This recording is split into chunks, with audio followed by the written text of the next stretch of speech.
Salut à tous, le journal du foot et du mercato de ce lundi 21 juin.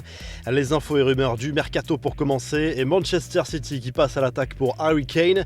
Les Citizens auraient formulé une première offre concrète à Tottenham pour tenter d'enrôler l'international anglais lors du mercato estival.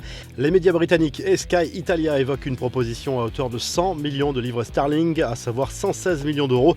Plusieurs joueurs pourraient être inclus dans la transaction, notamment Raheem Sterling, Gabriel Jesus ou encore Aymeric Laporte. Gianluigi Donnarumma, lui, a passé ce lundi à Rome sa visite médicale préalable pour sa signature au Paris Saint-Germain. Un contrat de 5 ans attend l'international italien selon plusieurs médias. C'est un très joli coup pour les dirigeants parisiens qui s'offrent l'un des gardiens les plus prometteurs de sa génération sans indemnité de transfert puisqu'il était en fin de contrat avec l'AC Milan.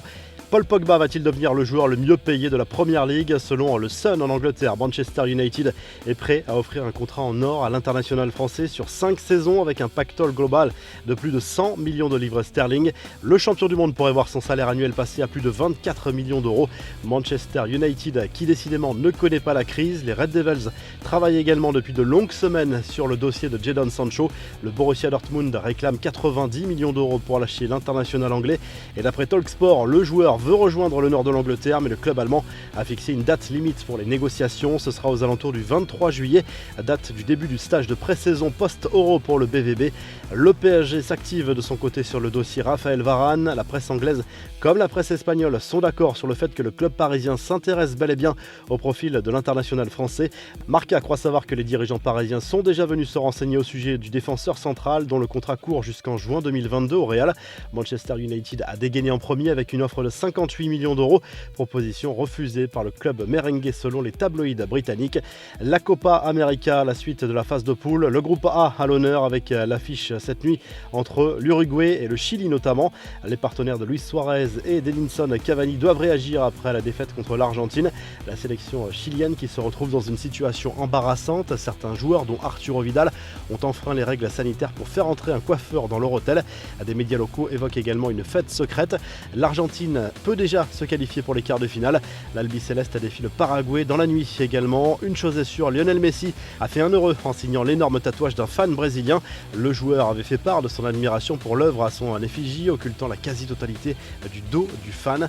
Le tatouage représente la célébration de Messi levant son maillot devant le public de Santiago Bernabéu après un but avec le Barça lors d'un Classico en 2017. Ce fan a désormais son idole dans la peau puisqu'il s'est empressé de transformer le coup de feutre de l'Argentin en tatouage. Les infos en bref, après le fiasco de la Super League en Europe, l'Afrique pourrait se laisser séduire par le même style de format. Le président de la CAF soutient la création d'une Super League africaine calquée sur le projet européen qui, selon lui, pourrait contribuer à ce que le football africain devienne compétitif. Bonne nouvelle pour Lucas Zidane qui évoluera en Liga la saison prochaine. Le Rayo Vallecano a validé son accession à l'élite du football espagnol 2 ans après sa relégation. Battu 2-1 à l'aller de cette finale d'accession, le club de la banlieue de Madrid a signé une belle victoire 2-0 face à Gérone. Une bien triste nouvelle à présent avec le décès du Brésilien Lucas Pereira, décédé d'un arrêt cardiaque lié à des complications suite à une contamination au Covid. L'ancien joueur de l'AC Ajaccio avait 39 ans. Le clin d'œil de Max Verstappen à Kylian Mbappé, l'attaquant des Bleus, a apprécié l'imitation de sa célébration signature de la part du pilote de Formule 1, vainqueur du Grand Prix de France ce dimanche. Le Néerlandais est un grand admirateur du buteur du Paris Saint-Germain. Félicitations Max Verstappen, super célébration à commenter l'attaquant français sur Instagram. Si le journal du foot vous a plu, n'hésitez pas à liker la vidéo et à vous abonner. Et dès demain à la mi-journée, vous retrouverez le journal de l'Euro avec Christophe. Très belle soirée à tous.